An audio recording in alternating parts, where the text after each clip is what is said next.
I have great pleasure in extending a hearty and cordial welcome to all of you this afternoon for a webinar with Dr. Krishnamurthy Subramaniam, our Chief Economic Advisor, Government of India. As you all know, he is a leading expert on economic policy, banking and corporate governance. We are really grateful to Dr. Subramaniam for kindly agreeing to address and interact with us at this critical junction. Sir, I am tempted to quote William Shakespeare, who said, "Uneasy lies the head that wears the crown." Looking at the current status of the Indian economy, you definitely must be worried, man, and working out a roadmap to lift the Indian economy into a growth trajectory. So, I just want to give some background points which the members have expressed so that you can address when you talk and during the Q&A. Since I did not mention the slowdown and the continuous effects of demonetization happened with GST implementation that is still being felt by the Indian businesses. Sir, we expanded only 3.1% year on year in the first quarter of 2020. It is the slowest since 2004. Sir, the rural economy we feel is incapable of absorbing the huge exodus of reverse migrant labor going back to the rural economy. In a radical shift, conservative governments all over the world have said something contrary to what the Indian government is doing. That is actually giving money directly to the employees or to the businesses. We in India were expected to pay full without any answers as to where will we get the money to pay those salaries or those electricity charges or whatever we paid for the lockdown period. Sir, we know you are as concerned about the fall in the tax collection. We know it's not good for the country. So how will that affect the economy and how will it affect the planning done by you? So with these observations, I now hand it over to you, sir. Very good afternoon, everyone, and thanks for inviting me to share my thoughts. So let me, mention a couple of points based on what has been, given as a preamble.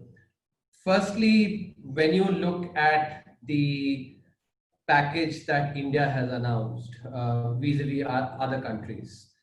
First aspect that needs to be remembered is, in the Indian economy, Indian setup, there's a lot of support that is given through in-kind transfers. For instance, in India, we have the public distribution system. In the Western economies, the cash that is given there is no in-kind transfer, and therefore, the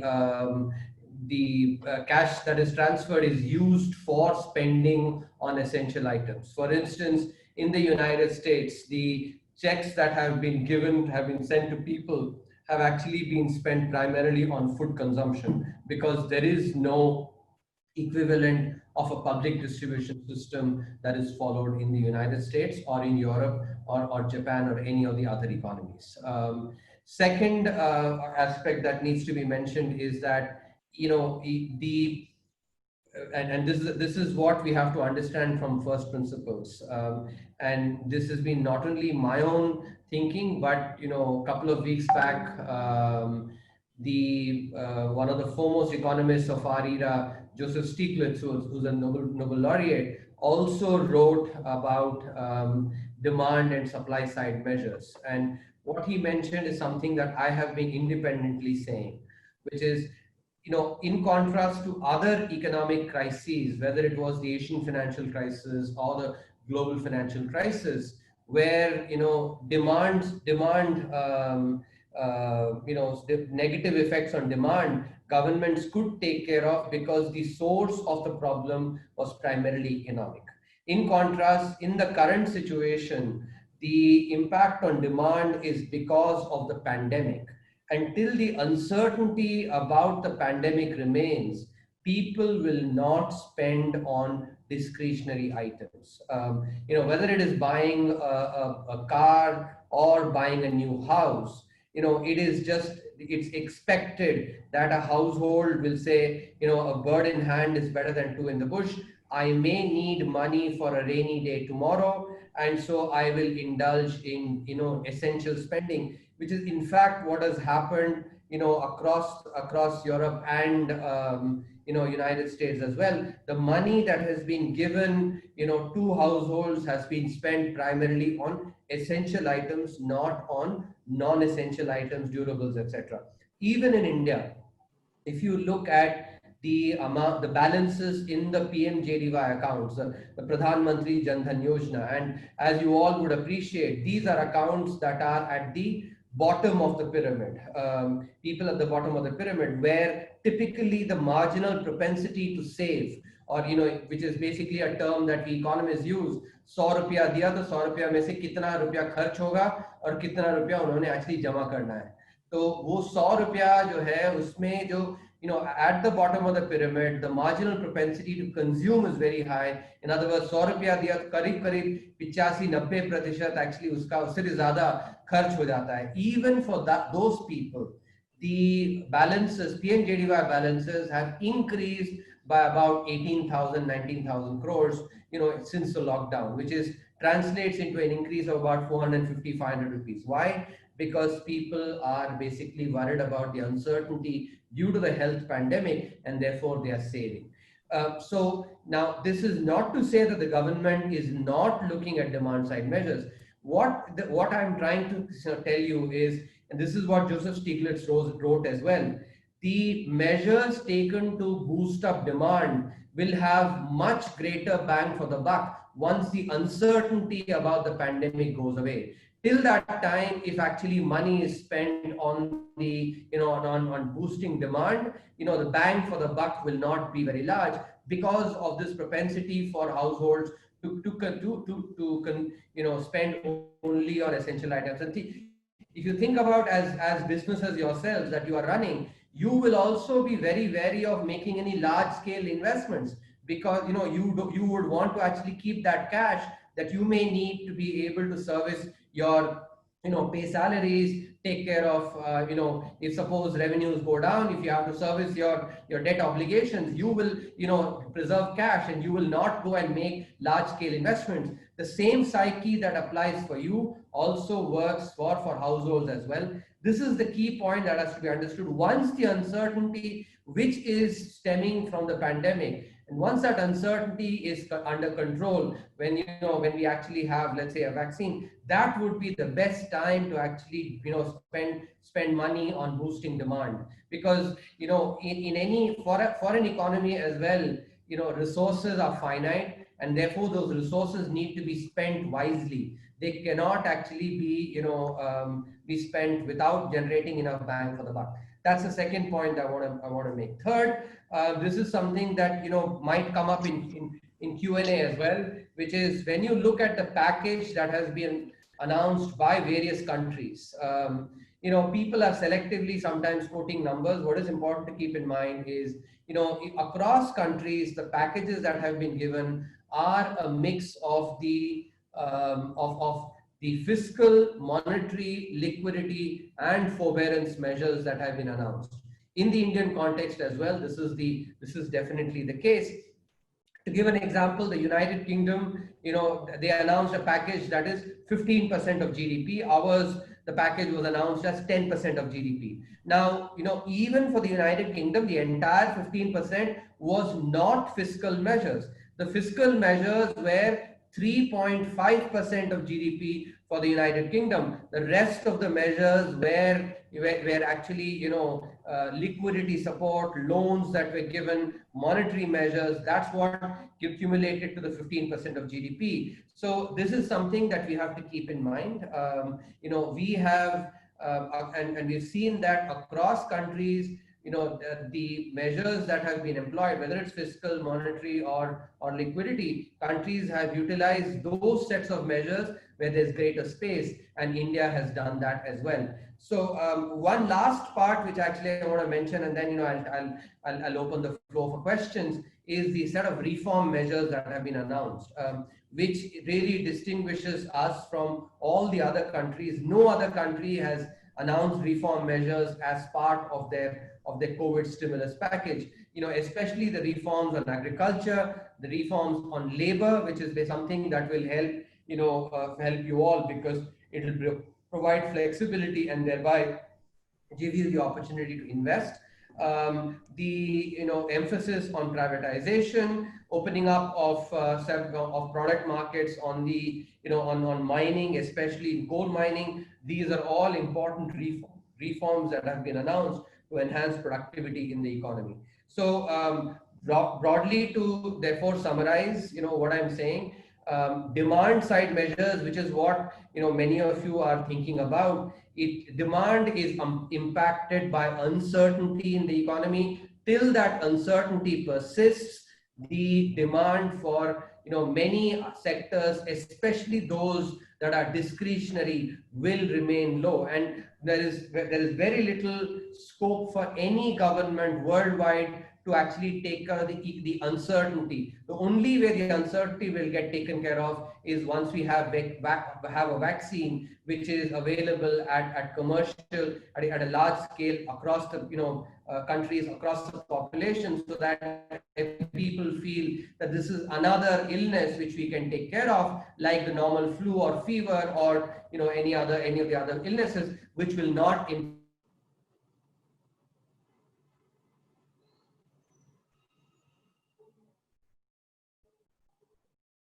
MSMEs. The three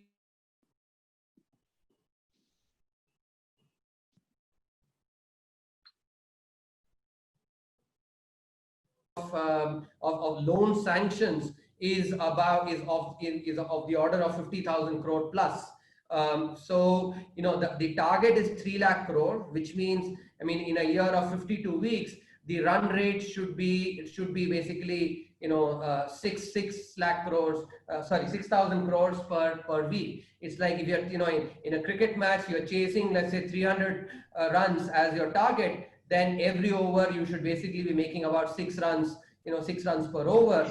That's the way that's the run rate. Now we've started out at actually as if like the slog overs, where in the first 3 weeks about 50,000 crores has been done. So this is an important step. It's been done through the through a 100% guarantee, so that banks are not are not constrained in taking risk. And while I'm sure there must many of you may have and your own stories about with your banks, aggregate numbers actually is suggesting that this particular move has generated very good traction.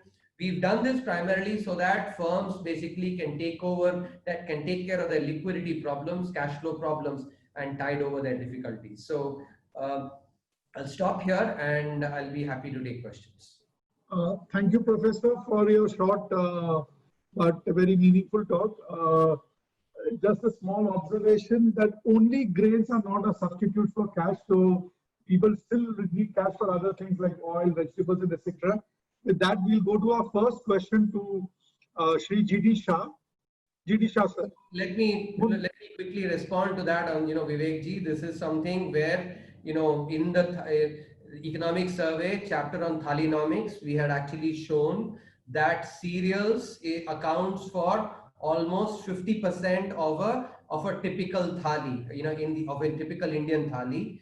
Apart from that, cooking costs and LPG is being given free. Pulses are also being given. So, I think we also have to keep that in mind. Apart from that, cash transfers, apart from the PM Kisan 6,000 rupees, 500 rupees, to some of the households are also being given in addition. So, I think we have to look at these things in a holistic way, not just look at, just a couple of things. Sure, sir. Sure, sir. Rishabh, can you unmute G.D. Shah ji?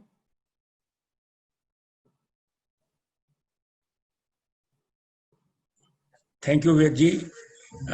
Professor, I have a very small question. Can India expect a V-shaped recovery after September, when we expect this pandemic will be in control?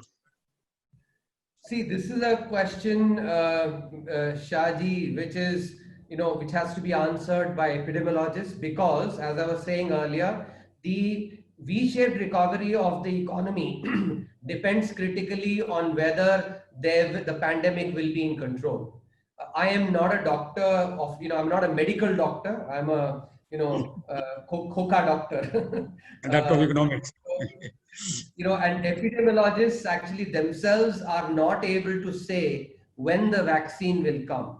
If the vaccine, comes in by September, most likely I expect that the vaccine should be there by December or so. May not be by September, but maybe there by December. But this is just based on my reading, the way you all read as well. I am reading, reading papers, and I'm not an expert on epidemiology. So I am just saying this based on what I'm reading, the research by epidemiologists. So the V-shaped recovery will depend on whether we have the pandemic under control. Once the pandemic comes under control, then you will have you can expect the V-shaped recovery. Because see, this is something, even though malls have been opened up in many cities, right? Typically before the pandemic, if you went to a mall on a Sunday, it used to be chock-a-block with people. But now, even though relaxations have been given, look at the number, look at the footfalls basically in the malls. Why are the footfalls so low? Because people don't want to take the risk. As everybody thinks, jaan hai to jahan hai. Abhi yadi 6-7 महीने actually अभी नहीं consume करेंगे, उसके बाद फिर actually यदि vaccine आ गया तो तब खर्च कर लेंगे यार. That's what. So people are actually also rational, and they are they're actually thinking कि let's now focus on our health. Many households, for instance, जो कपड़े लत्ते ऑनलाइन खरीदते थे या बाहर जाके कपड़े लत्ते खरीद नहीं रहे लोग. एक्चुअली अभी सिर्फ अपने खाना पीना उसी में एक्चुअली खर्च कर रहे हैं, एसेंशियल आइटम्स में. कोई वेकेशन पे नहीं जा रहा, right? So if we need a V-shaped recovery to happen, these sectors, basically normalcy need to come, and normalcy will come only when people like us, each one of us, think about how many of us want to go to a mall. We've not, I can tell you as a family, we've not gone out to basically eat out anywhere in the last 3 months. We're not even ordering anything online either, because we want to just be safe. So that's the way all households think. And till that time that the pandemic is not taken care of, the V-shaped recovery actually will have to wait. Thank you very much. Thank you, Professor. For the next question, past President Shri MC Shah, please.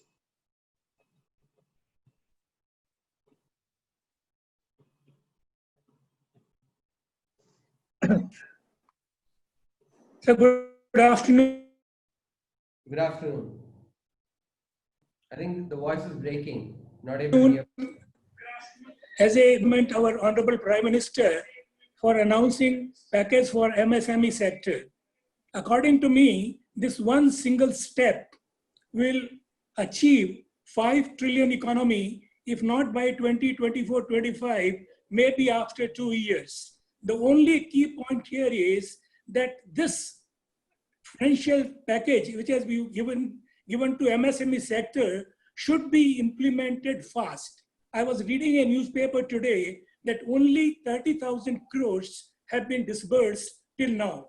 So the key point here is the disbursement, the loan should be in the hands of MSME sector so that they use the money and our economy grows. The second point I want to raise is about our Atmanirbhar, because this is another point which I feel would help in achieving $5 trillion economy, $5 trillion economy, definitely. And the reason is that today, everybody is talking about that we should stop trade with China, do this and do that, because our trade deficit with China alone is like 45 billion US dollars.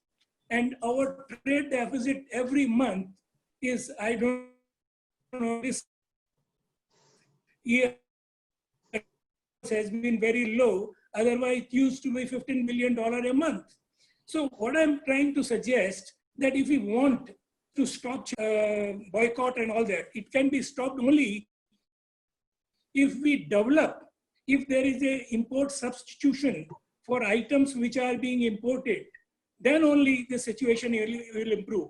And for that, according to me, that government should come out with a scheme whereby the import substitution is encouraged. Because if this happens, then our trade deficit will go down, our imports from China will go down, our exports will increase, and our entire economy will grow. So these are the 2 points I feel to achieve 5 trillion economy, these 2 steps, MSME sector and Atmanirbhar, which I feel is that we increase our exports, reduce our imports. Thank you. Thank you. First thing, Shahji, I think I want to talk to your second question first. I think, you know, I would think that you would have experienced this yourself till the 1990s, till 1991. India followed the strategy of import substitution, and we all know what was the outcome. You know, I think to think that exports can increase without imports also happening is impractical.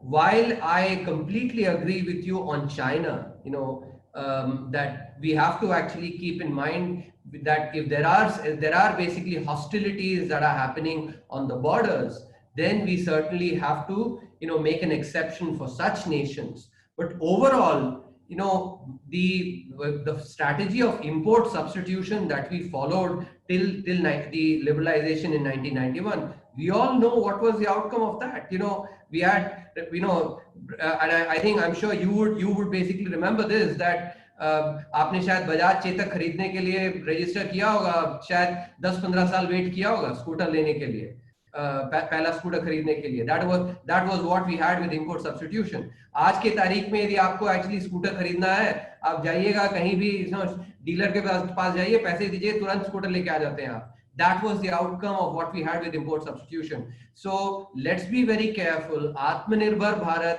आत्मनिर्भरता, देश की आत्मनिर्भरता तभी आती है जब हम खुद, हर एक सिटीजन एक्चुअली आत्मनिर्भर होता है, हर एक एमएसएमई आत्मनिर्भर होता है.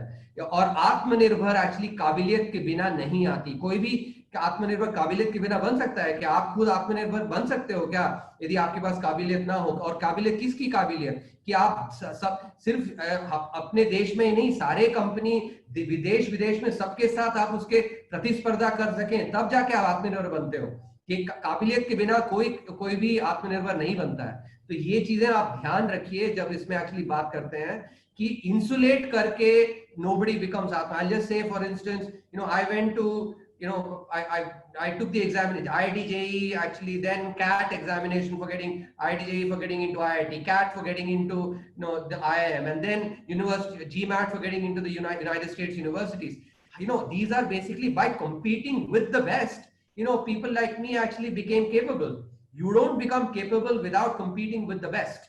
And by shutting off your doors and actually saying, you know, following the strategy that has actually been discredited, which is import substitution, it's not going to work. I think while we certainly need to make an exception for countries, you know, where we have hostilities with, we should take measures there, because on the one hand, and I'm very clear on this, that we can't have actually people are you know, soldiers losing their lives and we continuing to trade with them as if, you know, nothing has happened. That I'm not, for sure, I'm not in favor of that. But at the same time, you know, to think that exports will grow without imports, I don't think that happens actually. And, you know, I will recommend that you go and take a look at the chapter in the economic survey, chapter 5 that we wrote in this year's survey. If you look at China, you know, it's been a very export intensive country. About almost 1/3 of global exports is done by China. In contrast, you know, we don't even have about 2% of global exports. Why is it that China actually exported so much? Because they also allow imports of all components. They assemble it and then they export it. You know, iPhone is a very good example. Network products, these are all examples. If you do not allow imports to happen, exports cannot happen. That is, I think, impractical to think that you basically can increase exports while basically following a policy of import substitution. I think that is something that is very important to remember. Second, actually, let me respond to your first question. जैसे मैंने पहले कहा, मान लीजिए आप cricket match में 300 run बनाने हैं, तो आपको हर ओवर में 6 रन बनाने हैं. अभी इस साल में जून 1 तारीख से ये एमएसएमई की चालू हुई है. 3 हफ्ते हुए हैं. 3 हफ्ते में हमने करीब 50,000 करोड़ कर दिया. मतलब 300 रन में जो काम है उसमें 50 रन हमने पहले 3 हफ्ते में बना लिए. So yeah, so we have started out as if we are basically hitting fourth and sixes in the slog over, in the initial over. So the run rate is very good. We need to continue that so that actually the target of 300, at the end of this financial year is achieved. I think it is a very good policy, as you said, actually will help MSMEs a lot, because the increase in credit to MSMEs this year will be more than that what has been done in the last 4-5 years combined. That much amount of credit will go as part of the Atmanirbhar Bharat package. And as I said, more than 50,000 crores has already been done in just 3 weeks. We still have several weeks to go. So it is, I think, a very good start, and we will continue monitoring it. Thank you. Last question. Next question, Ravi Todi. Professor, we are running into the last few questions, so I think we should be able to stick to time. Ravi Todi. Yeah, it's 4:30 already. So yeah. Maybe last 2 questions. Yes, Professor. Yeah, good evening, sir. It was great hearing you. You spoke about demand and how it is very important that the economy starts spending. So what is the plan of the government to spurs up the demand? Because what we are seeing, liquidity has come in the system thanks to all the support from the banks and the government, but people still are not ready to spend money. And if money is not spent, if the liquidity, if this cycle doesn't go on, there'll be huge issues. So what is the plan of the government to increase the demand, increase people spending in the market, in the economy? I think we covered this in detail, right? I actually said, I gave you the example of malls. I gave you example of, people spending on essential items. And I said, this is because of the uncertainty. And I also contrasted the fact that if the uncertainty was, coming from economic causes, then, they basically, like in the global financial crisis or Asian financial crisis, then there is a way of, tackling that uncertainty. But in this case, the uncertainty is because of health reasons. And people will therefore, people are being cautious to go and spend, go to, for instance, because of maintenance of social distancing and, wanting to sort of keep some savings if they need it. That's why, demand for discretionary items is not picking up. So the plan, therefore, is that we have to wait for some of the uncertainty to come down, and then a demand side push will actually have much better impact. But at this time, and that's, I also mentioned to you the article that was written by Joseph Stiglitz. You should take a look. I think it came out, in Business Standard, I think, where he basically said that those countries that have tried to actually do a demand side push now, amidst the uncertainty, have basically put good money after bad. It's not going to help in pushing demand because it has just gone and sat as savings in the household, in the bank accounts of individuals, which is what has happened, in India as well. I gave you the PMJDY, phenomenon. So what we have to do is we have to wait for some of the uncertainty to come down. Otherwise, giving just cash will not necessarily spur consumption in discretionary items. Essential items, consumption may increase, but discretionary items will not increase. So we have to wait for, and that's the point that I was making. Even in the United States, as I was saying, there's research now that actually the checks that were mailed as part of the COVID package, that those checks, the money from that has been used primarily for food consumption, buying food. They don't have an equivalent of a PDS system, for instance, where food grains, etc., can be given. So it has been used. It has not durable consumption, for instance, or buying of durable goods has not increased at all as a result of the cash being given. That's the point I'm trying to make, that people will not buy durable goods, etc., till the uncertainty remains, because the uncertainty is coming from health concerns. Thank you, Professor. For our second last question, Sri Vishal Jajaria, our immediate past president. Good afternoon, sir. So my question is specifically to real estate sector, since we're talking about demand. So for demand to pick up in the real estate sector, the government can come up with some incentives, some tax breaks, or some, like in UK, you have the system of, you can buy assets by paying only EMI of interest for some years. So your impact of your EMIs goes down because right now your income is uncertain and not increasing. So something like that too, because real estate sector is a very important sector for the economy. Absolutely, real estate sector is a very important sector for the economy, undeniably, because construction generates so many jobs, and it is by far one of the biggest sectors in terms of employment. But as I was saying earlier, it is important to think about it. If you have to basically make a commitment for buying a house now, you have to make an initial big down payment, right? Even with whatever tax breaks, you will have to make a down payment. That means you have to actually deplete your savings and then make that down payment. Till the uncertainty remains, this is something which is, households will not, indulge in as much. So I'm actually, in some sense making the same point, that we have to wait for the demand push, that the timing has to be correct. Doing it too soon, you will basically end up spending money without having the demand side effect. I think we cannot afford that. That is something which is really important to keep in mind. Thank you, Professor. Before I hand it over to Sri Akash Shah, our Senior Vice President, for his vote of thanks, just one question came on the chat group, and you can answer it however you want. The cost of producing is more in India compared to China. What advice do you have, or what measures the government can take to make us more competitive?